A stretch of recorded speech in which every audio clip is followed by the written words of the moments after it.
Il existait, dans le Paris intellectuel des années 70, un appartement dont on ne parlait jamais ouvertement.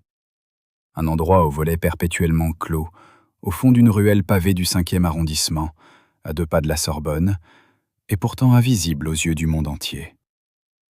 Les voisins se souvenaient de silhouettes qui arrivaient après minuit, portant des serviettes gonflées de documents, et repartaient avant les lobes sans croiser le regard de personne.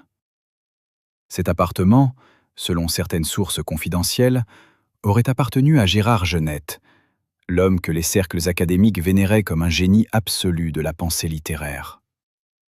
Mais derrière la façade du professeur brillant, derrière les applaudissements des amphithéâtres bondés, se cachait peut-être une autre existence. Une existence que les services de renseignement français auraient surveillée, pas à pas, pendant des années. Gérard Genette naît en 1930 à Paris, dans un quartier modeste du nord de la ville. Son enfance se déroule dans l'ombre de la guerre, dans un Paris occupé où chaque mot pèse le poids d'une destinée entière.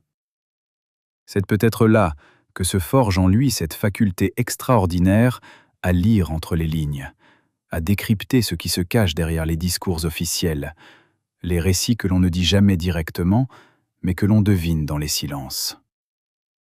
Il grandit, convaincu que la réalité a toujours 2 faces, celle que l'on montre et celle que l'on dissimule avec soin. Il devient l'un des architectes du structuralisme français, cette révolution intellectuelle silencieuse qui remodèle la pensée européenne dans les années 60. Ses collègues de l'école des hautes études le décrivent comme un homme effacé dans les couloirs, aux lunettes épaisses et aux gestes précis, qui choisissait chaque mot avec la minutie d'un horloger. Mais derrière cette sérénité académique, selon des témoignages recueillis bien après sa disparition en 2018, se jouait une toute autre pièce. Une pièce dont le grand public n'a jamais vu les décors. Car Genette, disait-on tout bas dans certains cercles fermés de la rive gauche, ne fréquentait pas seulement les colloques parisiens et les dîners mondains de Saint-Germain. Il correspondait avec des penseurs de l'autre côté du rideau de fer, et cette double vie intellectuelle aurait éveillé des soupçons bien au-delà du monde universitaire, jusqu'aux étages silencieux des grandes maisons du renseignement français. Mais qui, dans son entourage le plus proche, aurait pu trahir sa confiance? Et pourquoi ce silence pesant de presque 50 ans? Ceux qui l'ont côtoyé de près évoquent tous le même détail troublant. Sur son bureau, entre les piles de manuscrits et les éditions annotées, trônait toujours un petit objet en bois sombre, aux contours usés par des années de manipulation. Une sorte de talisman hérité, disait-il, d'un voyage en Europe centrale au début des années 60. Jamais il ne commençait une journée d'écriture sans le tenir dans sa main droite, quelques secondes, les yeux mi-clos. Ses étudiants souriaient discrètement. Ses proches y voyaient une simple excentricité de savant, mais selon une personne ayant requis l'anonymat, cet objet avait une toute autre signification. Il aurait été offert par un intellectuel soviétique dissident dont le nom, aujourd'hui encore, fait frémir ceux qui connaissent l'histoire secrète de la guerre froide culturelle. Le jour où cet objet disparut du bureau de Genette, sans explication, sans trace, quelque chose changea définitivement dans le regard du grand homme. Les années 70 sont une période de fermentation intellectuelle extraordinaire en France. Dans ce Paris en ébullition, Genette avance à contre-courant, non pas dans le vacarme des tribunes politiques, mais dans le silence feutré des séminaires, là où les idées les plus dangereuses se transmettent à voix basse, de main en main, dans des polycopiés que certains étudiants cachaient sous leur manteau en sortant. C'est dans ce contexte que Genette aurait commencé à recevoir des lettres portant des timbres inhabituels, des enveloppes oblongues aux cachets indéchiffrables, adressées parfois à un nom légèrement modifié du sien, comme si l'expéditeur cherchait à brouiller les pistes. Selon une source proche des archives universitaires de l'époque, ces lettres venaient de Moscou, de Varsovie et parfois de Prague. Elles contenaient des manuscrits philosophiques que leurs auteurs ne pouvaient pas publier dans leur pays, des textes subversifs, des idées interdites. Et Genette, selon cette même source, répondait, prudemment, mais répondait. Mais quelqu'un d'autre lisait ces lettres avant lui, quelqu'un qui n'avait jamais été invité à cette correspondance secrète, Qui était ce lecteur fantôme? Et pour le compte de qui travaillait-il vraiment? La réponse à cette question sommeillait depuis plus de 40 ans dans la mémoire d'une seule personne. Et cette personne vivait désormais loin de Paris, dans une maison basse aux volets bleus, face à la mer bretonne, entourée de ses livres et de son silence volontaire. Elle s'appelait Marguerite. Ce n'est pas son vrai prénom, mais c'est celui qu'elle a retenu pour ce témoignage, le seul qu'elle ait jamais consenti à donner. Pendant 38 ans, les journalistes, les chercheurs, les biographes avaient cherché son nom dans les registres des séminaires, dans les annuaires universitaires des années 70. Une ancienne assistante de recherche de Genette, présente à ses côtés pendant les années les plus décisives de sa carrière, qui avait tout abandonné en 1979 sans un mot d'explication. On disait qu'elle était partie en province pour des raisons familiales. On disait qu'elle avait renoncé à la recherche par épuisement. Personne ne savait vraiment pourquoi une femme aussi brillante, aussi proche du grand professeur, avait tout laissé tomber du jour au lendemain, comme si quelqu'un avait appuyé sur un interrupteur pour éteindre une flamme vive. Or, c'est elle qui a finalement accepté de parler. Pour la première fois, après près de 4 décennies de mutisme volontaire. Et ce qu'elle raconte change radicalement l'image que l'on pouvait se faire de ces années-là. Marguerite était entrée dans le séminaire de Genette en 1973, fraîchement sortie d'une thèse de littérature comparée qui lui avait valu les éloges de toute la faculté. Elle gérait la correspondance académique du professeur, triait les manuscrits entrants, organisait les rendez-vous, vérifiait les épreuves avant impression. Elle connaissait ses habitudes mieux que quiconque. La tasse de café qu'il laissait systématiquement refroidir sur le rebord de la fenêtre, sa façon de froisser doucement une feuille de papier entre ses doigts pendant qu'il réfléchissait, la manie qu'il avait de glisser des petits mots dans les marges des lettres avant de les envoyer, des annotations si minuscules qu'on les aurait confondues avec des imperfections du papier. Elle connaissait ses silences, ses rituels, l'ordre exact dans lequel il disposait ses objets sur son bureau chaque matin en arrivant. Et c'est précisément cette connaissance intime des moindres détails qui lui permit de remarquer, dès 1975, quelque chose qu'aucun autre membre du séminaire n'avait vu. Les lettres en provenance de l'Est, elle le reconnaissait à leur texture particulière, au grammage léger du papier utilisé de l'autre côté du rideau de fer, au timbre aux couleurs passées, comme des aquarelles oubliées à la lumière. Ces lettres portaient parfois des traces d'ouverture et de recollage, presque invisibles, presque parfaites, mais pas tout à fait. Une légère irrégularité dans le rabat d'une enveloppe, un infime décalage dans la gommure.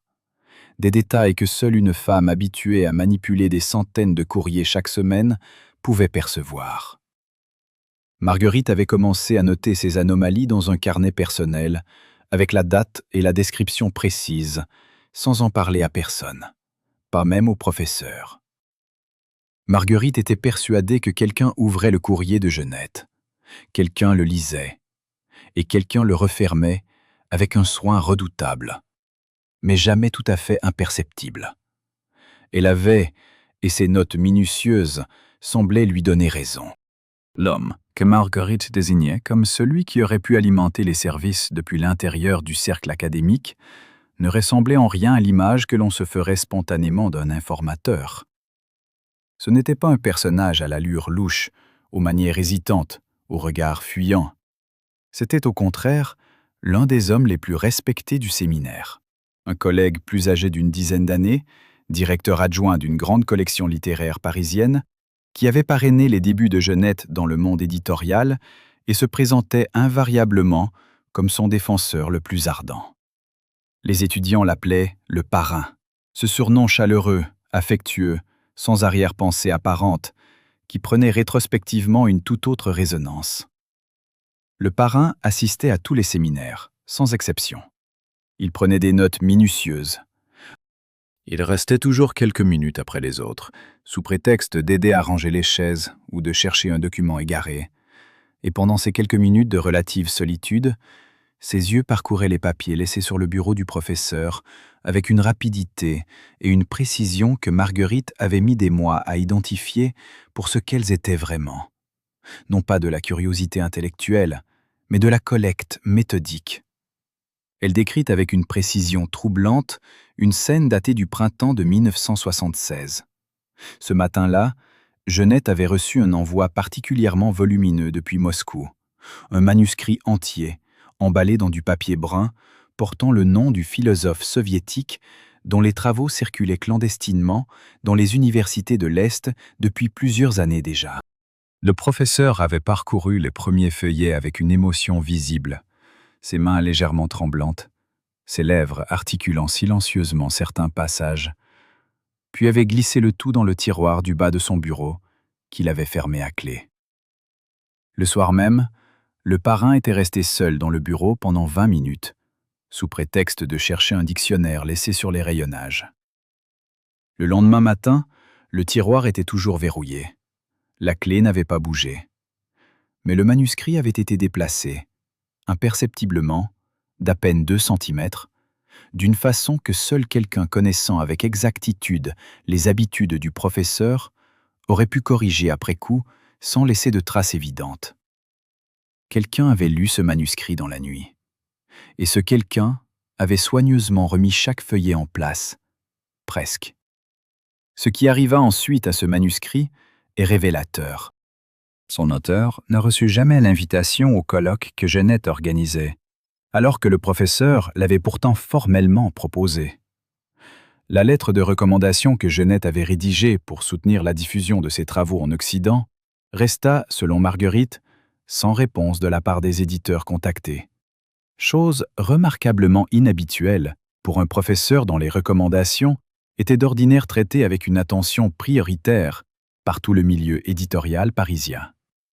Jeannette avait-il deviné ce qui se passait réellement dans son propre bureau?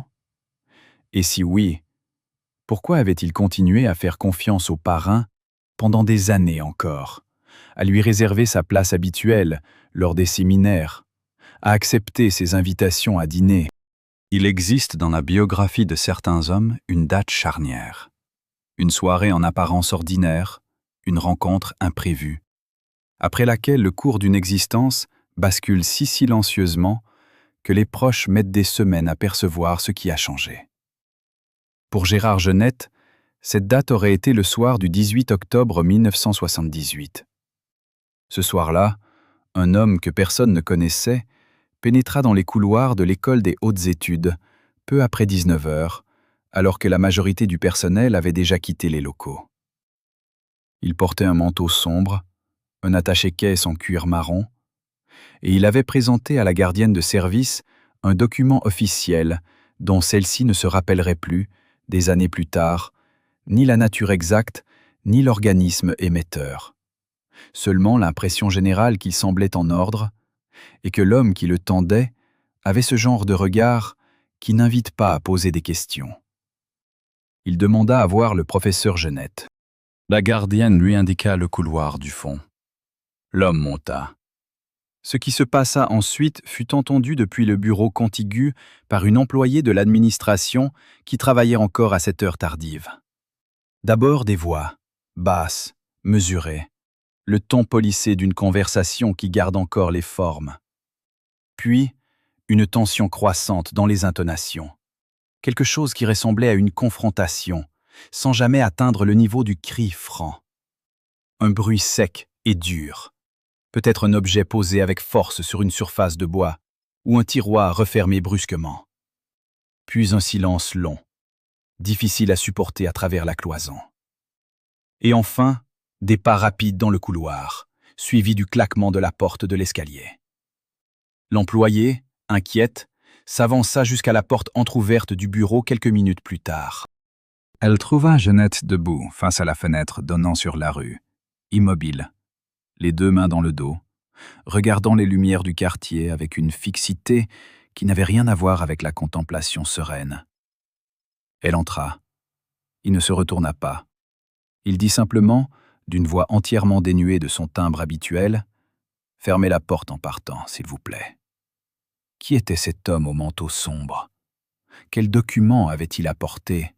Quelle vérité lui avait-il mise sous les yeux ce soir-là pour transformer en une seule heure l'intellectuel le plus serein de l'école en quelqu'un qui regarde la ville avec les yeux d'un homme qui vient de comprendre qu'il est encerclé? Dans les semaines suivantes, la chronologie de la vie de Jeannette entra dans une zone de passité inhabituelle. 2 conférences furent annulées sans justification publique. Un voyage à Varsovie, planifié depuis plusieurs mois, fut décommandé 2 semaines avant la date prévue, sans explication donnée aux organisateurs polonais qui restèrent perplexes. Un chercheur venu spécialement de Prague pour une réunion de travail se vit refuser poliment l'entretien par l'intermédiaire de Marguerite, qui transmettait les instructions sans les comprendre. C'est pendant cette même période que le talisman en bois sombre disparut du bureau. Marguerite le chercha un matin, ne le trouva pas, le signala au professeur. Il haussa légèrement les épaules, un geste si étranger à ses habitudes d'homme attentif aux moindres détails de son espace de travail, que Marguerite fut plus troublée par cette indifférence que par la disparition de l'objet lui-même. Dans les mois suivants, ses collaborateurs observèrent une transformation profonde dans son rapport à l'espace quotidien. Une vigilance nouvelle, presque corporelle, qui tranchait avec la sérénité dont il avait toujours semblé naturellement doté. Il commença à fermer son bureau à clé, même pendant les courtes pauses matinales. Il changea ses itinéraires de retour chez lui chaque soir, de façon systématique et délibérée, comme quelqu'un qui a appris, ou réappris, que la prévisibilité est une vulnérabilité. Il confia certains de ses travaux les plus sensibles à des étudiants de confiance chargés de les porter en main propre à leur destinataire, en contournant entièrement la poste universitaire habituelle. Et surtout, il cessa complètement de répondre aux lettres en provenance de l'Est. Pas graduellement, pas avec des délais de plus en plus longs, du jour au lendemain, brutalement, comme on coupe un fil que l'on a porté longtemps et dont le poids est devenu insupportable. Avait-il compris, ce soir d'octobre, l'étendue réelle de ce qui l'entourait depuis des années? Ou bien l'homme au manteau sombre lui avait-il révélé autre chose? Quelque chose de plus grave encore, quelque chose qui concernait non pas sa propre sécurité, mais celle de quelqu'un qui lui était proche. On a longtemps imaginé la surveillance de Jeannette comme le produit d'une mécanique bureaucratique froide et impersonnelle, un dossier parmi d'autres, traité avec l'indifférence professionnelle des grandes administrations. Mais selon les éléments réunis au fil de plusieurs années d'enquête discrète, la réalité est bien plus humaine et bien plus douloureuse que cette image rassurante d'une machine sans visage. Car autour du dossier ouvert sur Jeannette gravitait un petit groupe de personnes qui savaient. Pas des fantômes administratifs, des hommes réels, avec des noms, des carrières construites dans les milieux intellectuels et éditoriaux parisiens. Des hommes qui avaient choisi, chacun pour ses propres raisons et avec ses propres justifications intérieures, de se taire plutôt que d'alerter l'homme dont ils affirmaient être les alliés et les admirateurs.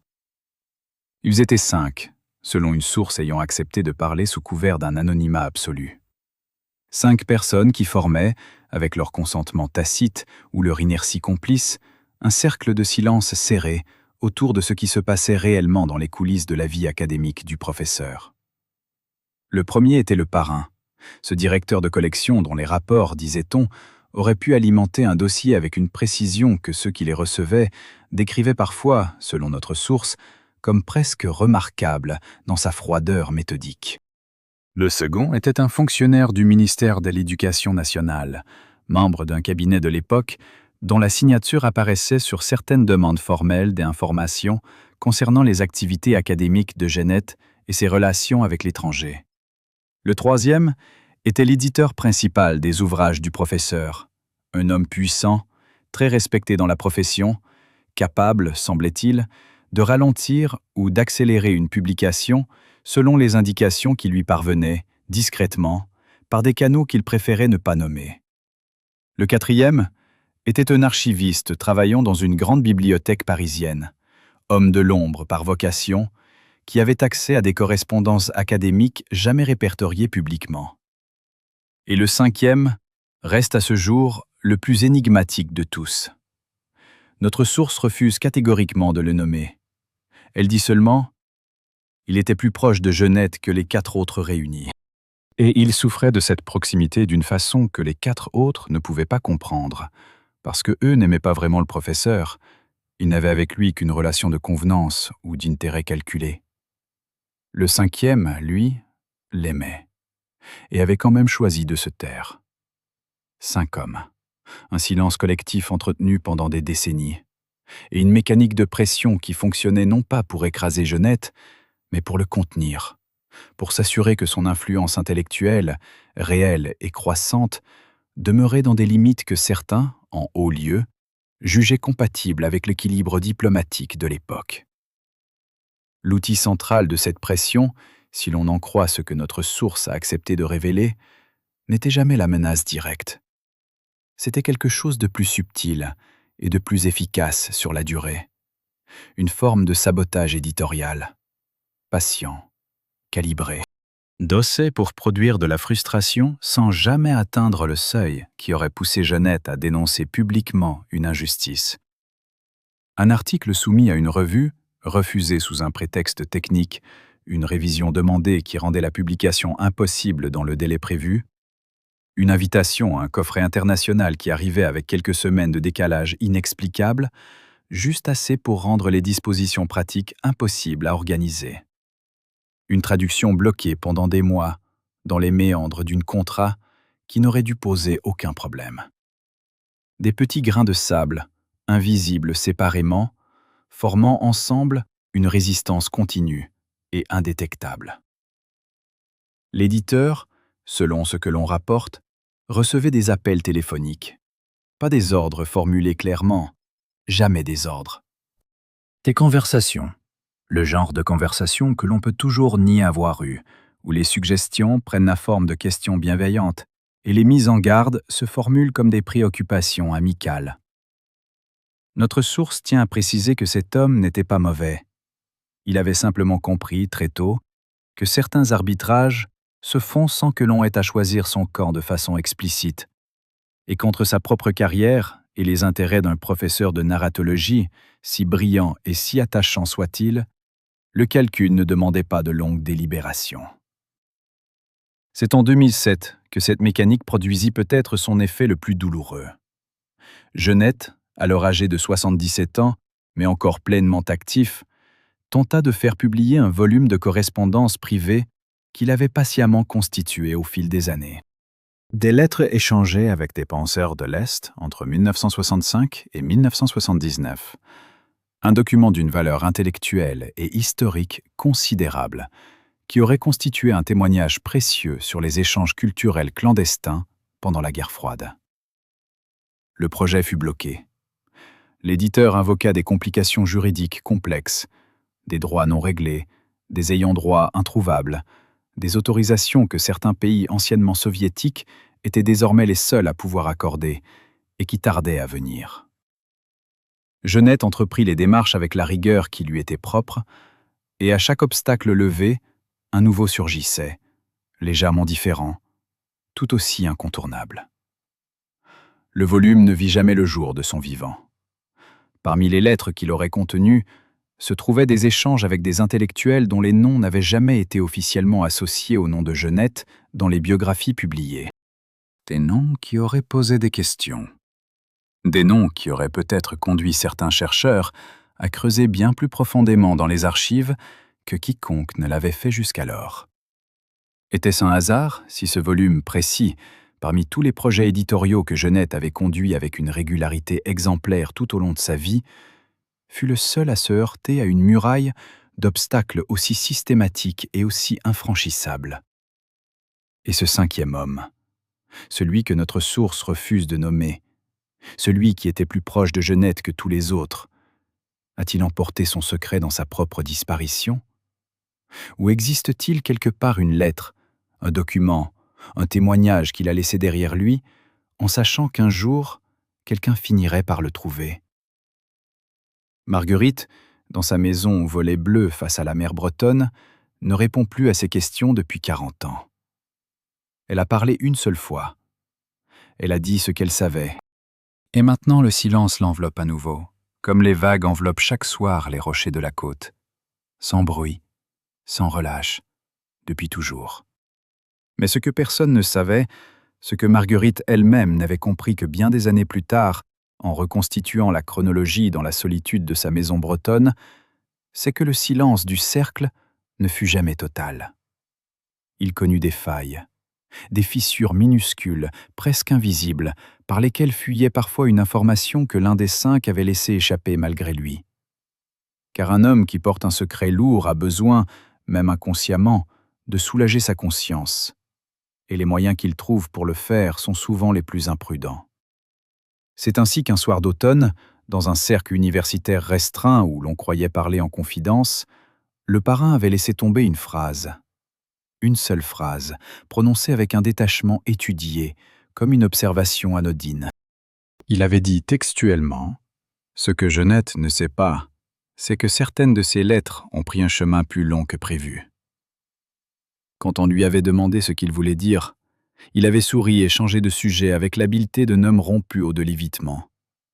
Mais cette phrase, répétée de bouche en bouche, était finalement arrivée aux oreilles de quelqu'un qui l'avait consignée par écrit dans un carnet personnel, le même genre de carnet que tenait Marguerite, dans le même réflexe de documentation silencieuse. Ce carnet existe toujours. Et c'est dans ces pages que se trouve peut-être la première piste concrète vers l'identité du 5e homme. Cet enregistrement existait, nous le savons aujourd'hui, avec une certitude qui nous a pris des années à établir, des mois de vérification croisée entre plusieurs sources qui refusaient longtemps de confirmer ce que chacune d'entre elles détenait séparément. Une cassette audio, enregistrée dans des conditions que nous ne détaillerons pas pour protéger ceux qui nous ont parlé, sur laquelle on entendait distinctement 2 voix. L'une était celle du parrain. L'autre appartenait à un homme dont le nom n'apparaissait dans aucun document officiel concernant la surveillance de Jeannette, dans aucun archivage déclassifié, dans aucune archive universitaire ou ministérielle, et pourtant, cet homme avait passé des heures en tête-à-tête avec le professeur dans son bureau de la rue du Temple. Sa voix, pour ceux qui l'ont reconnu depuis, était celle d'un proche, d'un compagnon de route intellectuel, d'un homme que l'on décrivait dans les biographies comme le seul véritable ami que Jeannette se serait jamais autorisé à avoir en dehors du monde académique strict. Appelons-le, pour la clarté de ce récit, par le prénom que ses proches lui connaissaient, Théodore. Théodore Lefranc, normalien comme Jeannette, agrégé de philosophie, chercheur associé à plusieurs institutions européennes, auteur d'ouvrages sur la réception des idées structuralistes en Europe de l'Est. Un homme que l'on présentait dans les colloques comme le confident discret, le compagnon des déjeuners impromptus et des conversations nocturnes dans les cafés de la rive gauche. Celui qui seul base depuis toujours, capable de faire sourire Jeannette dans les moments de doute. Mais si cet enregistrement disait vrai, Théodore n'était pas seulement l'ami de Jeannette. Il était aussi, d'une certaine façon que nous allons examiner, l'un des maillons de la chaîne qui l'encerclait. La cassette durait 43 minutes. Nous en avons obtenu la transcription intégrale. Puis nous avons fait vérifier l'authenticité de l'enregistrement par 2 experts indépendants dont les conclusions, bien que formulées dans un langage technique, revenaient toutes 2 au même point. La voix identifiée comme celle du parrain présentait des caractéristiques vocales parfaitement compatibles avec les enregistrements de référence dont nous disposions. Pour Théodore, l'identification fut plus complexe. Sa voix avait changé au fil des décennies, certains de ses intonations ayant évolué de façon notable. Mais les experts convinrent que la probabilité d'une correspondance était forte, sans pouvoir l'établir de façon absolument définitive. Ce que la cassette révélait était d'une nature troublante.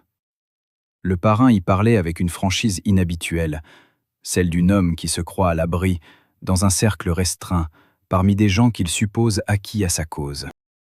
Il évoquait les progrès du dossier, les obstacles rencontrés dans le travail de sape éditoriale, les pressions exercées sur l'éditeur de Jeannette par des canaux qu'il ne nommait jamais explicitement, mais dont la nature était suffisamment claire pour que l'éditeur comprenne de quel ordre de pouvoir il parlait.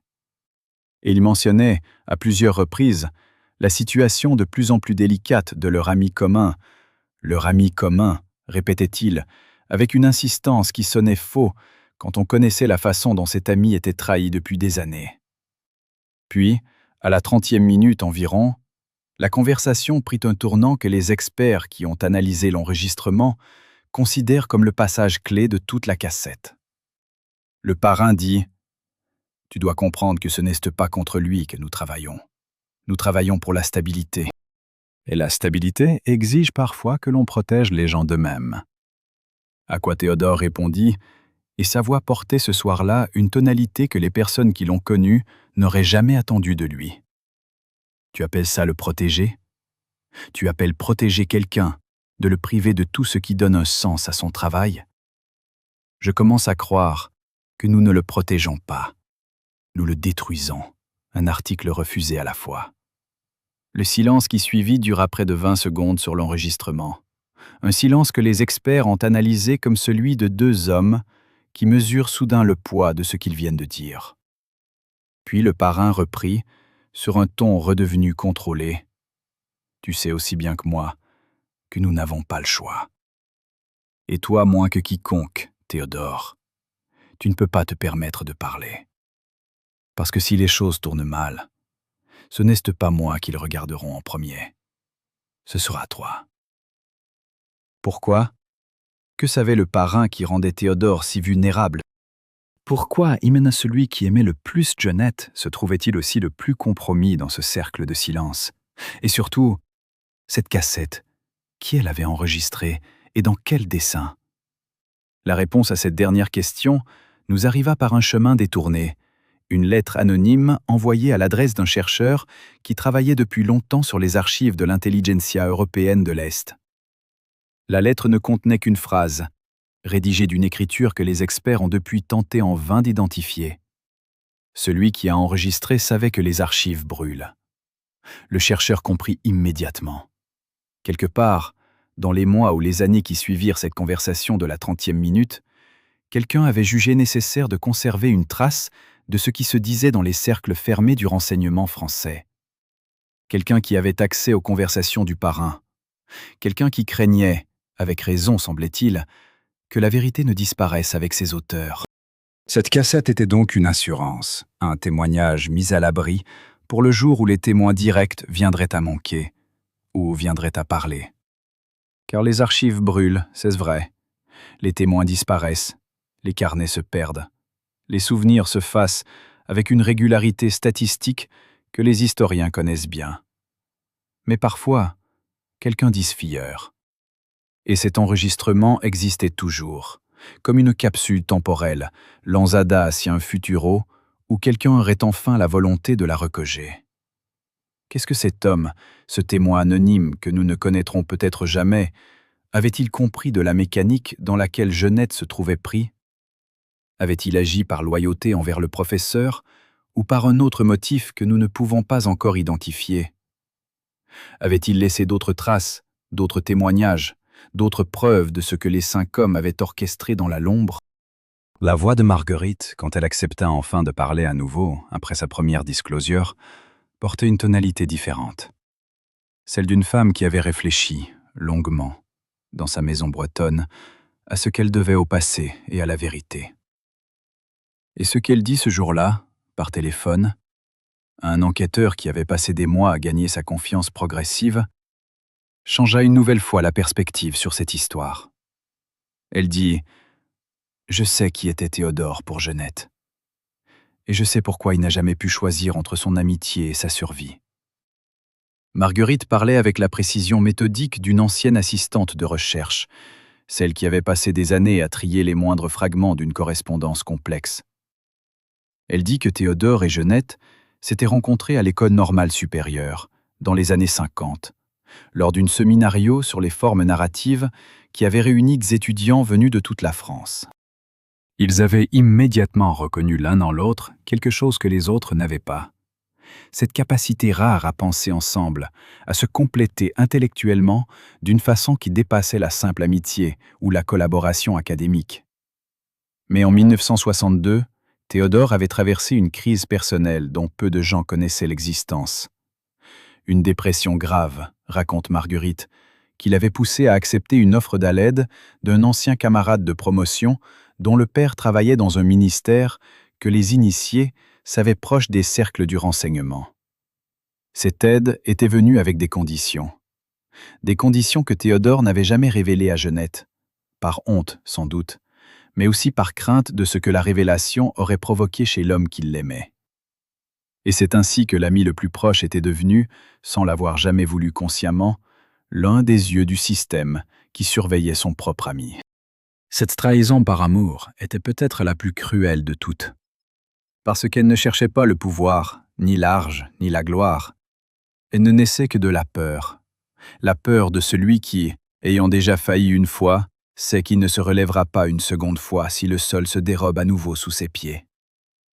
Théodore était un homme brisé par la vie, un homme qui avait accepté la laide du système parce qu'il ne voyait pas d'autre issue, et qui s'était ensuite retrouvé piégé dans une mécanique qu'il ne savait pas comment arrêter sans tout détruire autour de lui.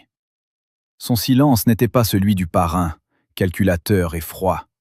C'était celui d'un homme qui porte le poids d'une promesse arrachée sous la menace invisible de sa propre destruction. Les sources qui nous ont parlé de cette période décrivent un Théodore vieillissant de plus en plus hanté par ce qu'il avait fait, ou plutôt par ce qu'il avait laissé faire. On dit qu'il avait tenté, à plusieurs reprises, de rompre graphiquement le cercle. Quill avait librement laissé certaines informations glisser jusqu'à Jeannette, des avertissements voilés, des conseils cryptiques que le professeur avait peut-être reçus sans les comprendre. Mais chaque fois, quelque chose l'arrêtait. La peur sans doute, mais aussi autre chose. Le souci de protéger Jeannette d'une vérité qu'il croyait plus dévastatrice que le mensonge. Et que disait cette vérité que Théodore portait en lui comme une blessure ouverte? Nous le découvrîmes des mois plus tard, quand un dernier élément vint compléter le puzzle. Dans les archives d'une succession vacante, celle d'une proche de Théodore décédée sans héritier direct, un notaire avait retrouvé une boîte en carton épais, fermée par une sangle de cuir, portant seulement 2 initiales gravées à la main sur le couvercle. T.L. À l'intérieur, parmi des lettres jaunies et des carnets de notes manuscrites, se trouvait un texte. 2 pages dactylographiées, datées du printemps 1981, rédigées dans un français précis et mesuré. Le texte commençait ainsi. « Ce que je vais écrire, j'aurais dû te le dire il y a des années. » Les mots qui suivaient formaient une confession. Théodore y expliquait tout. L'offre d'aide en 1962, la condition implicite qu'il avait suivie pendant près de 20 ans, le poids qu'il avait porté en regardant son ami le plus proche être méthodiquement isolé de tout ce qui comptait pour lui intellectuellement. Il y décrivait les moments où il avait failli parler et les moments où il avait reculé. Il y expliquait pourquoi il n'avait jamais pu choisir. Et il terminait par ces mots, que nous citons intégralement, car ils portent en eux le poids de 40 ans de silence. « Je t'ai aimé comme on aime un frère, et je t'ai trahi comme on trahit un frère. Pardonne-moi si tu peux, ou condamne-moi si tu dois. Mais sache que je n'ai jamais cessé de penser à toi, même dans les moments où je faisais ce que je savais être mal. » Le document ne fut jamais envoyé. Les preuves génétiques et graphologiques confirment qu'il est bien de la main de Théodore Lefranc. Mais dans quel état d'esprit avait-il été rédigé? Avait-il changé d'avis au dernier moment? Avait-il été intercepté avant d'être posté? Ou bien avait-il été conservé comme témoignage privé pour être retrouvé après sa mort par des inconnus? Théodore Lefranc s'éteignit en 1998, 2 ans après le professeur, dans une clinique du sud de la France, où il avait été admis pour des raisons que les dossiers médicaux ne précisent pas. Dans les biographies publiées, sa mort fut présentée comme une fin paisible. Le départ discret d'un homme de l'ombre qui n'avait jamais cherché la lumière. Personne ne parla de la boîte en carton. Personne ne mentionna la confession. Et les 2 pages dactylographiées demeurèrent oubliées dans un archivage notarisé jusqu'à ce qu'un concours de circonstances improbables les ramène à la surface, 40 ans après leur rédaction. Mais une question demeure, et c'est peut-être la plus troublante de toutes. Jeannette avait-il jamais lu ces lignes?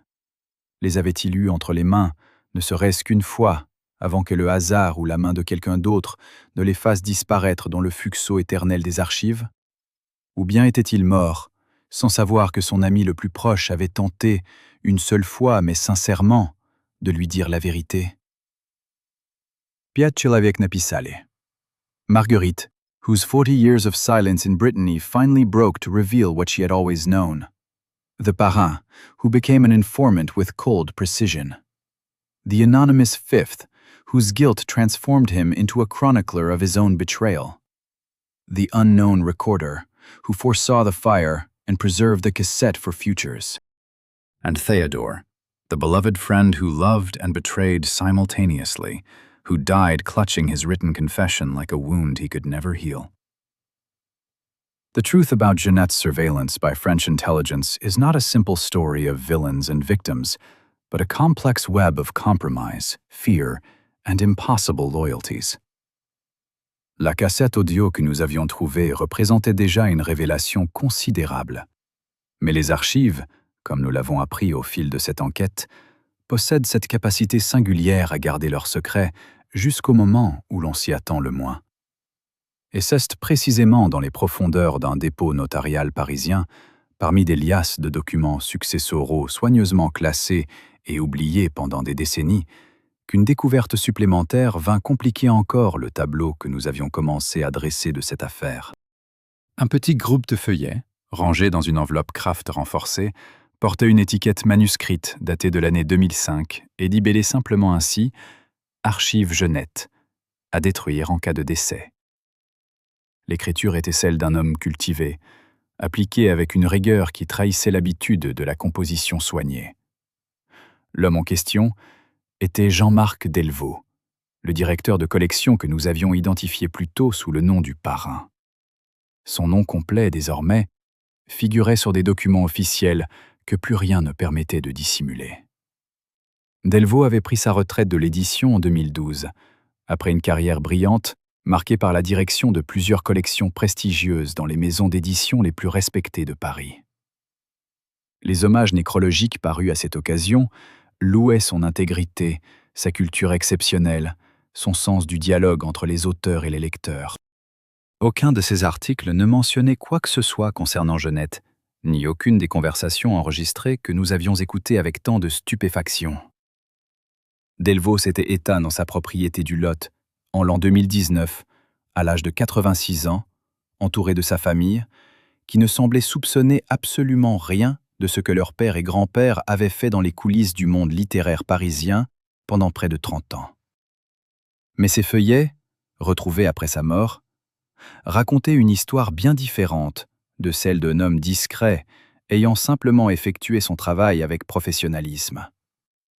Delvaux y décrivait, avec une franchise remarquable pour un homme qui savait ce qu'il risquait, le mécanisme exact par lequel le système avait fonctionné autour de Jeanette. Il mentionnait les contacts réguliers avec les services, les rapports trimestriels qu'il avait rédigés pendant des années, les conseils qu'il avait prodigués à ses interlocuteurs sur la meilleure façon de contenir l'influence du professeur sans provoquer de scandale public. Et il mentionnait, avec une précision qui nous permit soudain de comprendre bien des détails restés obscurs, le nom de l'officier traitant qui supervisait l'ensemble de l'opération. Cet homme s'appelait, selon les notes de Delvaux, Maurice Vernet. Il travaillait pour un service dont Delvaux ne révélait pas le nom exact, mais dont les initiales correspondaient, selon nos propres recherches, à la Direction générale de la sécurité extérieure. Vernet était décrit comme un homme cultivé, passionné de littérature, qui lisait les ouvrages de Jeanette avec une fascination sincère, tout en considérant leur auteur comme une menace potentielle pour la stabilité idéologique du pays. Cette contradiction déchirait, selon Delvaux, la conscience de Vernet d'une façon que les autres acteurs du cercle n'avaient jamais comprise. Delvaux terminait ses notes par une confession d'une nature différente. Il disait avoir voulu parler à Jeanette à plusieurs reprises, avoir même rédigé une lettre qu'il n'avait jamais osé envoyer. Il y exprimait ses regrets, expliquait les circonstances de sa compromission initiale, décrivait la façon dont il s'était peu à peu habitué à cette double vie qui lui semblait, avec le temps, de moins en moins exceptionnelle. Il avait commencé, écrivait-il, par accepter un simple déjeuner avec un homme qu'il croyait être un collègue préoccupé par les questions de diffusion culturelle internationale. et il avait terminé en trahissant un homme qu'il admirait. Cette lettre, Delvaux l'avait conservée dans le même classeur que ses notes. Elle n'avait jamais été postée. Elle fut trouvée par les héritiers, qui ne surent pas quoi en faire et qui, par un hasard extraordinaire, la transmirent au même notaire qui gérait la succession, où nous avions déjà retrouvé la confession de Théodore Lefranc. 2 confessions, séparées par presque 40 ans, écrites par 2 hommes différents, dans 2 circonstances différentes, et pourtant liées par le même silence obstiné qui les avait rendus inutiles. Et si Delvaux avait envoyé cette lettre, si Théodore avait trouvé le courage de mettre son aveu dans une enveloppe timbrée, est-ce que l'histoire de Jeannette aurait pris un autre chemin? Est-ce que le professeur aurait pu comprendre de son vivant ce qui se jouait autour de lui, et aurait-il été en mesure de riposter?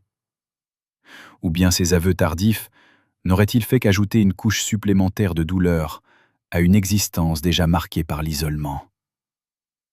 Qui peut dire ce qu'un homme fait de la vérité quand elle lui parvient trop tard?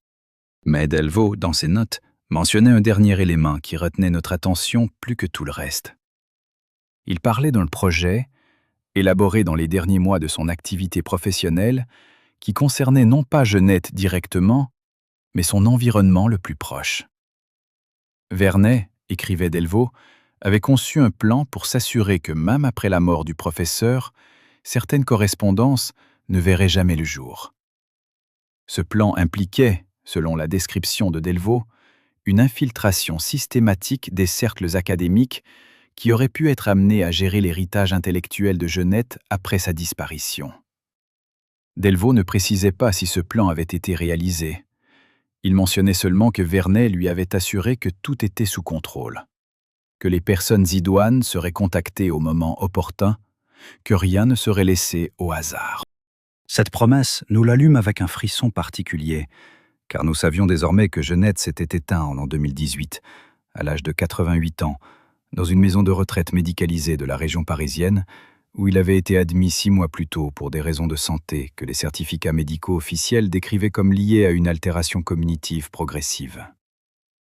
Mais qu'entendait-on exactement par altération cognitive? Delvaux, dans ses notes, suggérait l'existence d'une intervention médicale d'une toute autre nature.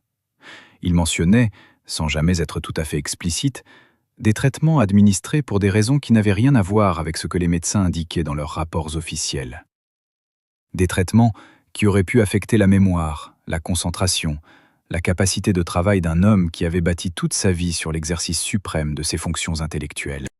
Nous avions là, noir sur blanc, dans les propres mots de celui qui avait orchestré une partie de la surveillance, l'hypothèse que la fin de Jeannette n'avait peut-être pas été aussi naturelle que les communiqués officiels le laissaient entendre. Non pas une élimination physique directe, ce n'était pas ce que Delvaux suggérait, mais quelque chose de plus subtil et de plus difficile à prouver. Une destruction méthodique de ce qui faisait l'identité même de l'homme. Une dissolution silencieuse de son génie dans les méandres d'une prescription chimique dont les bénéficiaires directs de sa disparition avaient seuls vraiment compris le fonctionnement. Bien sûr, nous n'avions aucune preuve formelle de cette hypothèse. Les archives médicales de Jeannette sont protégées par le secret professionnel, et les personnes qui auraient pu témoigner d'une altération dans la conduite de son traitement avaient toutes, selon nos recherches, quitté la profession ou s'étaient installées dans des localités où les retrouver relevait de l'impossible. Mais la chronologie suggérée par Delvaux correspondait trop précisément avec les dates mentionnées dans le dossier que nous avions patiemment reconstitué pour être considéré comme une simple coïncidence. Le volume de correspondance bloqué en 2007, celui que Jeannette avait tenté de publier sans jamais y parvenir, contenait, selon les informations que nous avions pu rassembler, des lettres échangées avec des intellectuels dont les noms figuraient toujours, des décennies après la fin de l'Union soviétique, sur des listes de personnes dont l'influence était considérée comme potentiellement déstabilisatrice par certains cercles. Nous avions retrouvé, dans les archives d'un éditeur qui avait travaillé pour la même maison que Delvaux avant de prendre ses distances avec le milieu de l'édition, une note interne datée de l'année 2006. Cette note Rédigé par un directeur éditorial dont le nom avait été caviardé sur l'original, mais que nous avions réussi à identifier grâce à d'autres sources, disait textuellement que les noms figurant dans ce projet rendaient sa publication impossible pour le moment et que des instructions devaient être attendues de certains contacts. Quels étaient ces noms? La question nous hantait depuis le début de cette enquête, et elle nous hantait encore plus après avoir lu cette note. Certainement pas des inconnus, car l'influence de Genette aurait suffi à donner du poids à n'importe quel nom qu'il choisissait de défendre. Certainement pas des réactionnaires ou des conservateurs, car ces derniers n'auraient jamais posé de problème aux yeux de ceux qui tiraient les ficelles. Il devait s'agir de penseurs dont l'idéologie dépassait les catégories habituelles de la guerre froide. Des intellectuels dont les idées continuaient à représenter une menace pour des intérêts que la chute du mur de Berlin n'avait nullement fait disparaître. Nous avions une piste, fragile mais précise. L'un des intellectuels dont le nom revenait le plus souvent dans les conversations que nous avions reconstituées était un certain Constantin Vassiliev, philosophe moscovite dont les travaux sur la structure du récit et la théorie de la lecture avaient exercé une influence considérable sur toute une génération de chercheurs européens. Vassiliev avait quitté l'Union soviétique en 1979 après des années de persécution et s'était installé en France, où il avait poursuivi son travail dans un isolement relatif que seuls quelques initiés savaient interpréter comme une forme de protection accordée par les autorités françaises elles-mêmes. Nous avons retrouvé la fille de Vassiliev, Elena, qui vit aujourd'hui dans un petit appartement du 15e arrondissement de Paris, entourée des manuscrits de son père, dont une partie reste encore inédite. Elle nous a reçus avec une prudence qui se comprenait aisément après tout ce que nous lui avions demandé de confiance avant même de nous recevoir. Et ce qu'elle nous a raconté a complété notre compréhension de cette affaire d'une façon que nous n'avions pas anticipée. Son père, selon Elena, entretenait avec Genette une correspondance d'une richesse exceptionnelle. Les deux hommes ne s'étaient jamais rencontrés en personne, mais ils s'étaient lus avec une intensité qui suppléait à cette absence. Leurs lettres, dit-elle, discutaient de questions qui dépassaient la seule théorie littéraire pour toucher à la nature même de la liberté intellectuelle dans un monde régulièrement tenté par les solutions les plus extrêmes. Vassiliev considérait Genette comme l'un des rares lecteurs occidentaux capables de comprendre vraiment ce qu'il avait essayé de dire dans ses textes. Et Genette, de son côté, avait un jour écrit à Vassiliev, selon Elena, que leurs échanges étaient la seule chose qui le convainquait encore que la pensée pouvait traverser les frontières. Ces lettres, où se trouvaient-elles? Elena hésita longuement avant de répondre. Elle nous dit que son père les avait confiées, quelques années avant sa mort, à un homme de confiance qui devait les conserver jusqu'à ce qu'elles puissent être publiées en toute sécurité. Cet homme était un ancien collègue de Genette, un universitaire qui avait œuvré toute sa carrière dans l'ombre des grandes figures intellectuelles de son époque. Nous avons retrouvé son nom. Il s'agissait de Pierre-Henri Arnal, lui aussi disparu depuis plusieurs années, dont la succession présentait, comme celle de Théodore Lefranc, des lacunes troublantes dans les archives répertoriées. Nous avons passé des semaines à essayer de reconstituer le parcours de ces lettres. Nous avons suivi chaque piste, vérifié chaque information, interrogé chaque source qui aurait pu nous mettre sur la trace de ce qu'étaient devenus les manuscrits de Vassiliev et la correspondance avec Genette. Et nous avons finalement été confrontés à un silence qui ressemblait étrangement à celui que nous avions déjà rencontré tant de fois dans cette enquête. Les lettres avaient disparu. Pas détruites, car Elena nous assura que son père n'aurait jamais accepté de les faire disparaître. Pas volées non plus, car les précautions qu'il avait prises étaient telles que personne n'aurait pu y avoir accès sans son consentement. Elles avaient simplement été oubliées, selon toute vraisemblance, dans un endroit que plus personne ne semblait capable de désigner avec précision. Comme si le temps, progressivement, avait englouti ce que les hommes avaient pourtant tenté de préserver pour les générations futures. Mais Elena nous a réservé une surprise.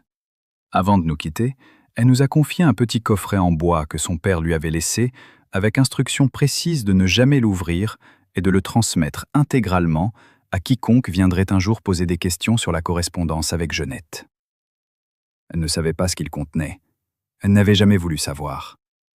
Elle nous le remit en nous disant simplement qu'elle pensait que son père savait que quelqu'un viendrait et qu'il voulait être prêt. Dans le coffret, nous avons trouvé 3 lettres. 3 feuillets seulement, écrits de la main même de Jeannette, d'une écriture serrée qui trahissait l'urgence. La première était datée du printemps 1978, quelques mois avant la visite mystérieuse de l'homme au manteau sombre dans le bureau du professeur.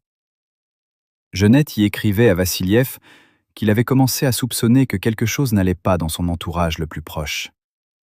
Il ne précisait pas quoi. Il disait seulement que certains signaux ne trompaient pas et qu'il avait décidé de prendre des précautions que ses correspondants de l'Est feraient bien de respecter eux aussi. La deuxième lettre datait de l'année 2001. Jeannette y exprimait son découragement face aux obstacles réitérés qui s'opposaient à la publication de son volume de correspondance. Il mentionnait des difficultés qui dépassaient largement les problèmes juridiques invoqués par son éditeur. Il parlait de gens qui voulaient l'empêcher de s'exprimer sans avoir besoin de lui interdire directement, par des méthodes si subtiles qu'il lui semblait parfois délirant de tenter de les identifier. Et la troisième lettre, la plus courte et la plus poignante, était datée de 2012, 2 ans avant que Jeannette ne soit admis en maison de retraite. Elle ne contenait que quelques lignes. Il savait des choses qu'il ne pouvait pas dire. Il ne savait pas des choses qu'il aurait dû savoir. Et entre ces 2 incapacités, sa vie s'était passée. Il demandait que ces lettres ne soient jamais montrées, sauf si l'on était sûr que le moment était venu. Le moment pourquoi? Cette question, Jeannette ne l'avait jamais précisée. Peut-être ne le savait-il pas lui-même. Peut-être espérait-il simplement que le temps ferait ce que les hommes n'avaient pas réussi à accomplir, dissiper le brouillard, révéler ce qui avait été dissimulé, rendre à chacun ce qui lui appartenait. Le coffret d'Elena Vassiliev contenait donc la preuve que Jeannette avait su, au moins dans ces dernières années, qu'il était surveillé, contrôlé, peut-être même manipulé. Il n'avait jamais connu l'étendue exacte de cette manipulation, ni l'identité de tous ceux qui y avaient participé. Mais il avait compris que quelque chose de fondamental clochait dans le monde qui l'entourait. Et il avait choisi, lucidement, de garder ce savoir pour lui, plutôt que de tenter une riposte dont il mesurait sans doute l'inutilité face à des forces qui le dépassaient. Cette acceptation tardive était-elle un signe de sagesse ou d'abandon? Le professeur qui avait passé sa vie à déconstruire les mécanismes du récit était-il simplement allé au bout d'une logique qui lui montrait que certains récits échappent complètement à leur auteur? Ou bien avait-il simplement été brisé par le poids de 40 ans de secrets, jusqu'à accepter comme inévitable ce qui aurait dû lui sembler insupportable? Nous laissant cette question suspendue dans leur air, comme tant d'autres avant elle, nous abordions les derniers chapitres de cette enquête dont le fil conducteur ne cessait de se dénouer pour révéler à chaque pas de nouvelles bobines de fil encore plus complexes. La maison de retraite où Jeannette avait passé ses dernières années s'appelait les Étangs de la Bièvre, un nom poétique pour un lieu que les témoignages que nous avions reçus décrivaient comme d'une tristesse minérale. L'établissement était tenu par une congrégation religieuse qui avait vécu une partie de son histoire dans les remous du XXe siècle, notamment pendant les années de guerre froide, où certaines de ses représentations avaient dû négocier avec les autorités de multiples pays pour maintenir ses activités caritatives.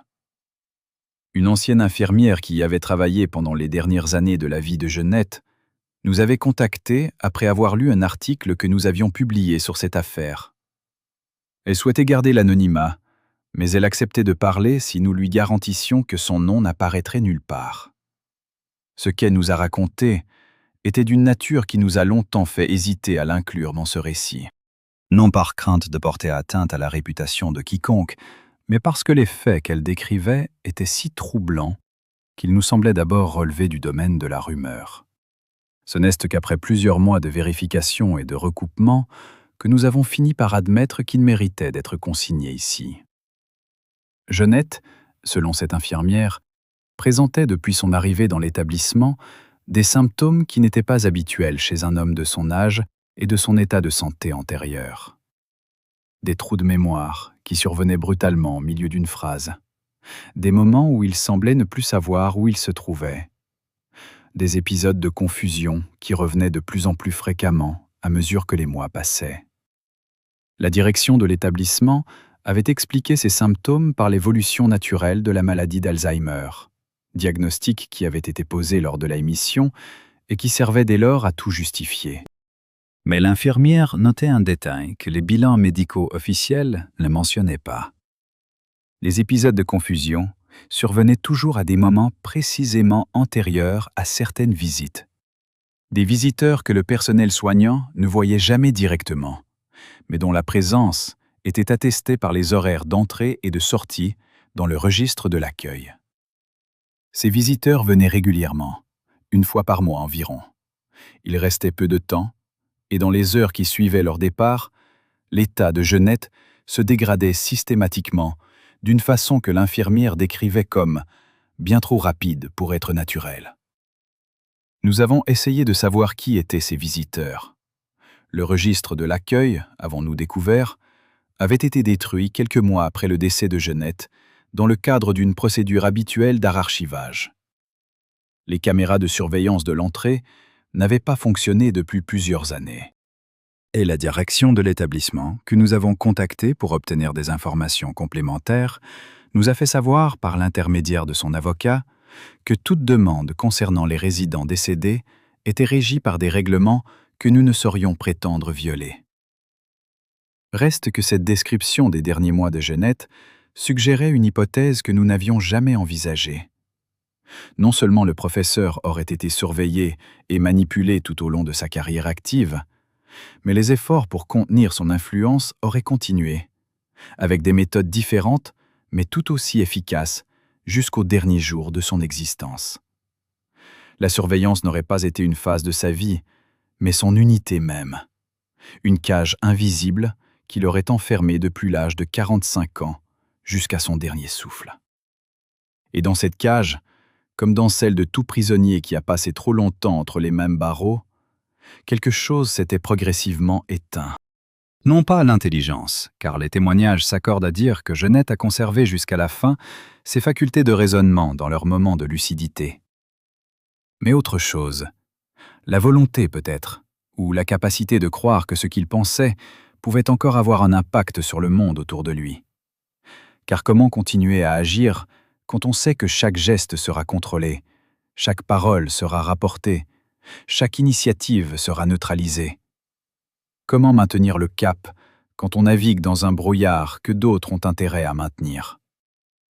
La thèse avancée par certains historiens de la littérature, selon laquelle Jeannette serait mort en état de démence, représente-t-elle la vérité?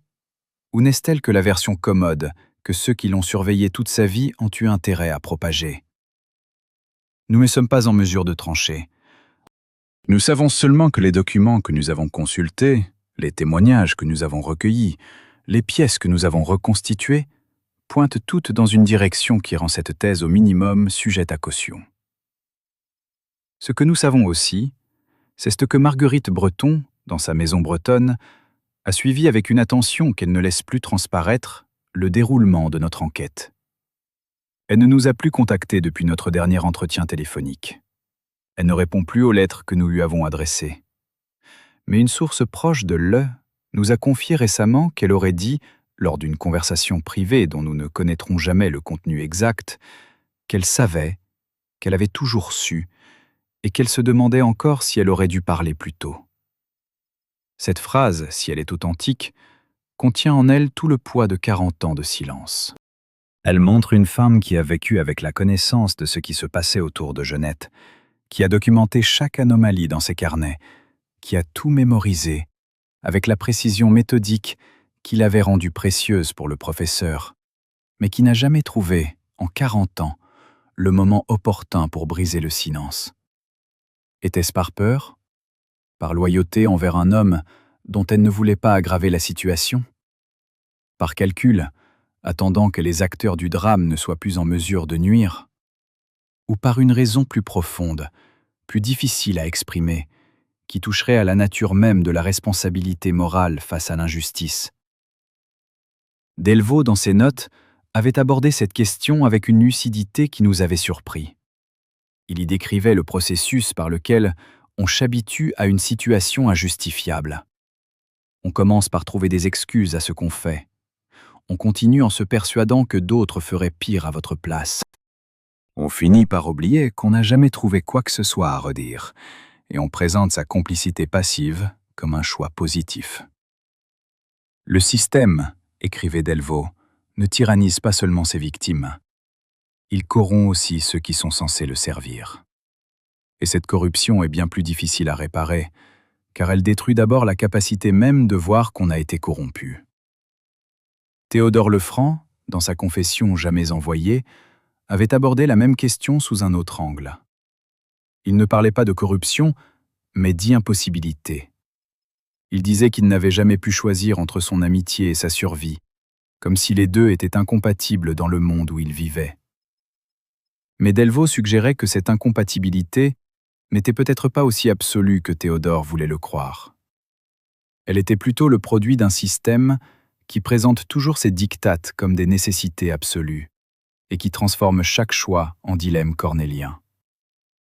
On ne vous dit jamais de trahir votre ami. On vous dit de les aider à le protéger de lui-même. Et quand on accepte cette formulation, on a déjà perdu la partie, même si on ne le sait pas encore. Dans le prolongement de cette logique, que pouvait signifier le refus final de Marguerite de parler? Était-ce une victoire du système, qui avait réussi à maintenir son silence pendant 4 décennies? Ou était-ce, paradoxalement, une forme de résistance, dans la mesure où son silence avait préservé des informations que les autres n'avaient pas réussi à faire disparaître? Car sans les carnets de Marguerite, sans sa documentation méticuleuse des anomalies dans le courrier de Genette, nous n'aurions jamais pu reconstituer la chronologie précise de la surveillance. Son silence n'avait pas été complet. Il avait été ponctué de cette forme discrète de témoignage écrit qui survit aux années et aux disparitions. L'histoire de la surveillance de Genette par les services français est en fin de compte l'histoire d'un échec. Non pas l'échec de la surveillance elle-même, qui a parfaitement atteint ses objectifs opérationnels, mais l'échec de quelque chose de plus fondamental, l'impossibilité pour un système de contrôle de produire autre chose que de la destruction, même quand il se présente comme un acte de protection. Car c'est bien ce qui s'est passé. On a surveillé, infiltré, manipulé, peut-être même médicalement neutralisé un homme dont le seul crime était de penser librement et de correspondre avec d'autres penseurs libres. Et tout cela au nom d'une stabilité que personne n'a jamais été capable de définir clairement. Genette est mort en l'an 2018, dans une chambre d'une maison de retraite médicalisée, seule ou presque, avec la réputation d'une génie que la maladie n'avait pas ternie. Delvaux est mort l'année suivante, dans sa propriété du Lot, lavé de tout soupçon. Théodore a précédé tous les deux de nombreuses années, emporté par une faim que les dossiers médicaux ne permettent pas d'expliquer. Marguerite respire toujours l'air salin de la Bretagne, entourée de ses carnets et de ses silences. Et les lettres de Vassiliev dorment peut-être quelque part dans une archive, attendant qu'on vienne les chercher. Maurice Vernet, l'officier de la Direction générale de la sécurité extérieure qui supervisait l'opération, a pris sa retraite au début des années 90.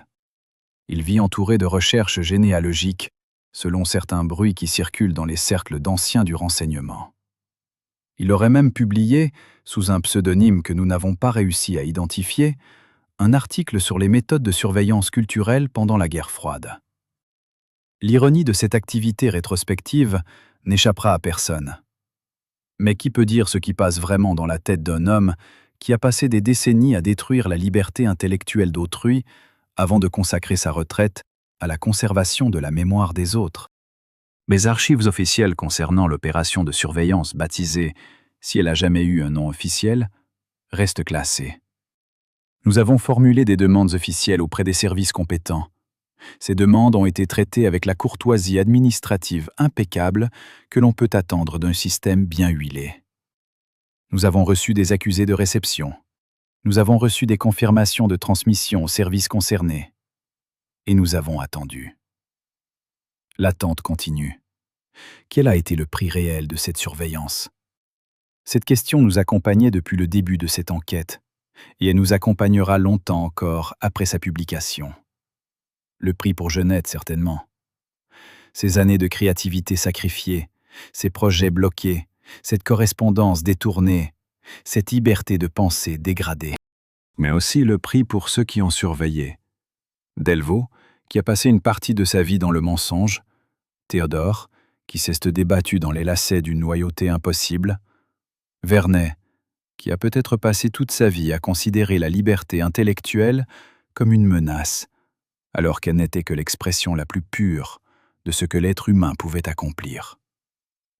Et le prix pour nous tous, qui avons vécu dans l'ignorance ou le dédain de ce qui se faisait en notre nom, ce prix-là est peut-être le plus élevé de tous, car il représente le consentement à un monde où la pensée libre doit se cacher pour survivre, où l'intelligence doit être neutralisée quand elle dépasse certains seuils, où la correspondance entre deux esprits, qualifiés de menaçants, peut être interceptée, lue et sabotée, sans que personne ne soit jamais tenu responsable. Nous avons posé beaucoup de questions au cours de cette enquête. Certaines ont trouvé réponse, d'autres restent ouvertes, peut-être pour toujours. Mais une question, entre toutes, nous semble désormais la plus urgente. Comment éviter que cette histoire se répète? Car les méthodes décrites dans ce récit n'ont pas disparu avec la fin de la guerre froide. Elles ont évolué, se sont perfectionnées, se sont adaptées aux nouveaux moyens de communication et aux nouvelles formes de contrôle. Le rideau de fer s'est effondré, mais d'autres rideaux se sont levés, moins visibles peut-être, mais tout aussi efficaces. Les noms mentionnés dans ce récit sont des noms réels. Les faits décrits sont des faits que nous avons pu vérifier par au moins 2 sources indépendantes. Les hypothèses que nous avons formulées sont clairement présentées comme telles. Nous ne prétendons pas avoir raconté toute la vérité, car nous savons que la vérité complète sur des affaires de cette nature demeurera toujours partiellement inaccessible. Mais nous prétendons avoir raconté une vérité, une parmi d'autres possibles, et nous laissons aux lecteurs le soin d'en tirer leurs propres conclusions. Si vous avez des informations supplémentaires sur cette affaire, si vous avez connu des personnages mentionnés dans ce récit, si vous avez accédé à des archives que nous n'avons pas pu consulter, nous vous prions de nous contacter. Cette enquête n'est peut-être pas terminée. Elle ne le sera peut-être jamais. Mais chaque pièce supplémentaire que l'on parvient à rassembler contribue à éclairer un pan de notre histoire récente que trop de gens ont intérêt à laisser dans l'ombre. La liberté intellectuelle n'est pas un acquis. Elle se défend chaque jour, dans chaque geste, dans chaque parole, dans chaque correspondance. Elle se défend aussi dans le refus de consentir à ce que d'autres décident à notre place de ce qui peut être pensé et de ce qui doit rester indicible.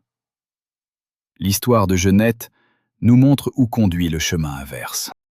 Elle nous montre aussi que même au bout de ce chemin, quand tout semble perdu, quelque chose peut survivre.